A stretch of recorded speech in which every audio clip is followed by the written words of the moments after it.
Thank you. I will be speaking to you about Disneyland. I would like to start off with a famous quote by Walt Disney himself. He said that all our dreams can come true if we have the courage to pursue them. Now, Walt Disney had the courage to pursue a very eccentric dream of his own, and it resulted in what we know today as Disneyland. I have been a huge fan of Disney ever since I was a child, and as I've grown, so has my love for Disneyland. I've visited the park several times, and each time I go, I find myself learning something new about the park or Walt Disney himself. Therefore, I'm going to be informing you about Disneyland, and after my speech is done, I hope that you have a better understanding of what the park is all about. I will be telling you a little bit of background information about the park, giving you some history about the creation of it. Then I will speak to you about the expansion and growth of Disneyland and how it's grown today. And then lastly, I will share some fun facts with you.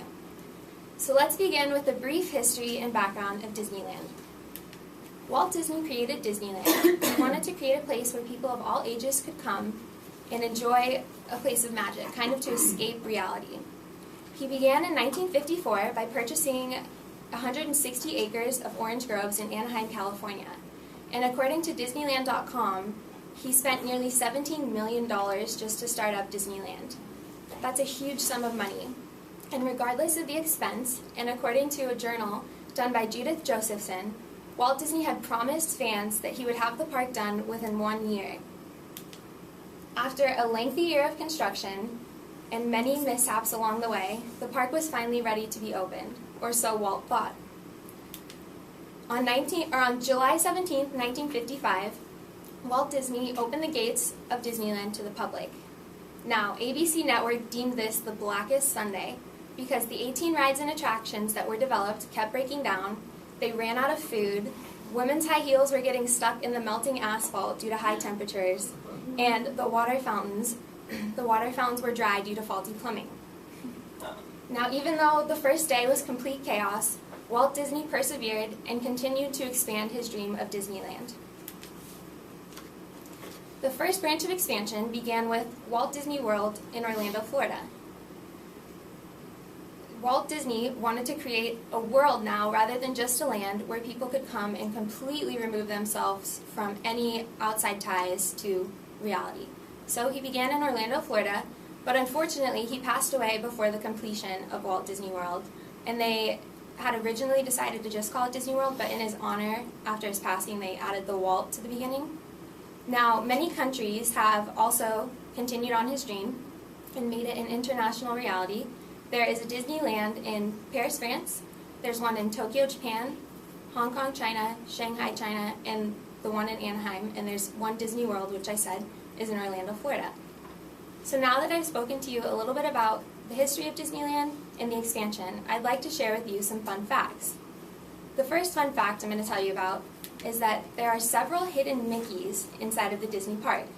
Oftentimes, designers during the creation, renovation, or adaptation of a ride will incorporate homage or kind of a tribute to Mickey within the rides by incorporating a silhouette of his head.